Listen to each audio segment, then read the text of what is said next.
और मैं अपना घर वाले और तोर संग हो गए है प्यारे अनीता। संजय के वटाप का हार्दिक स्वागत करता है।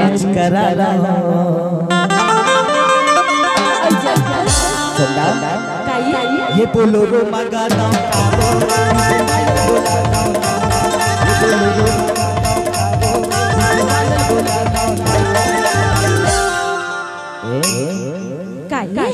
सुंदा तोर संग हो गए है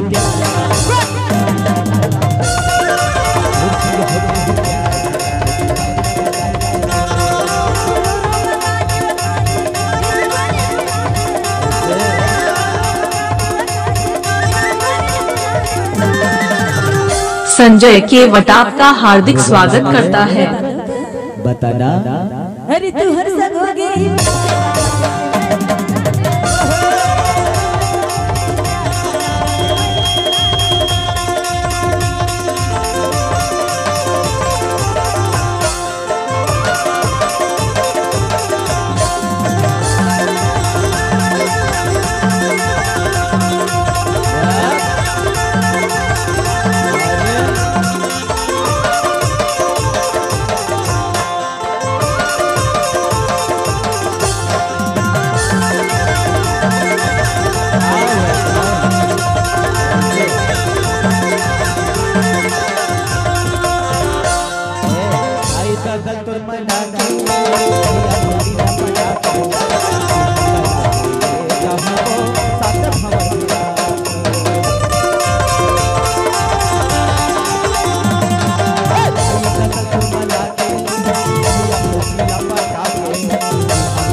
संजय के वटाप का हार्दिक स्वागत करता है।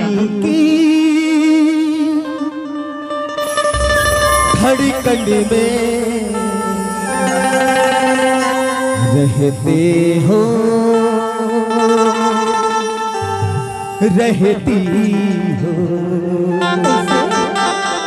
सुनता जानो दूर संग हो गए है प्यार।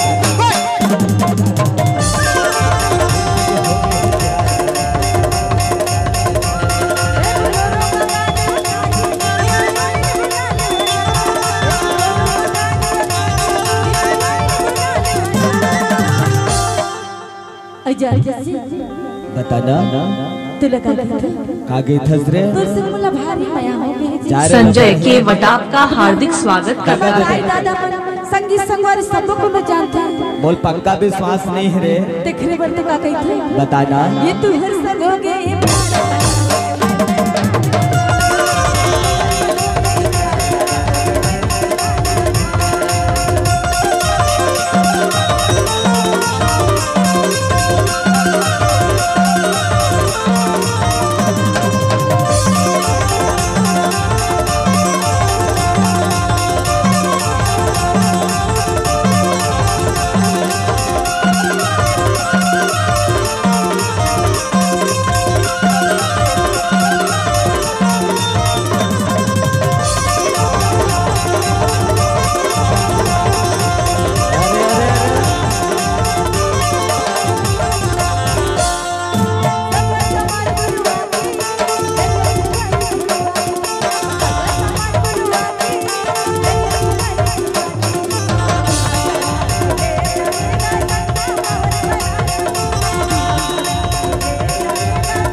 संजय के वटाप का हार्दिक स्वागत करता है।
मेरे मजदा गाड़ी सुनना यही ने तो कहता जब टूरी टूरा मन के मन संजय के वटाप का हार्दिक स्वागत करता करके है। का होते जानता है बताओ बताना दूर संग हो गए हैं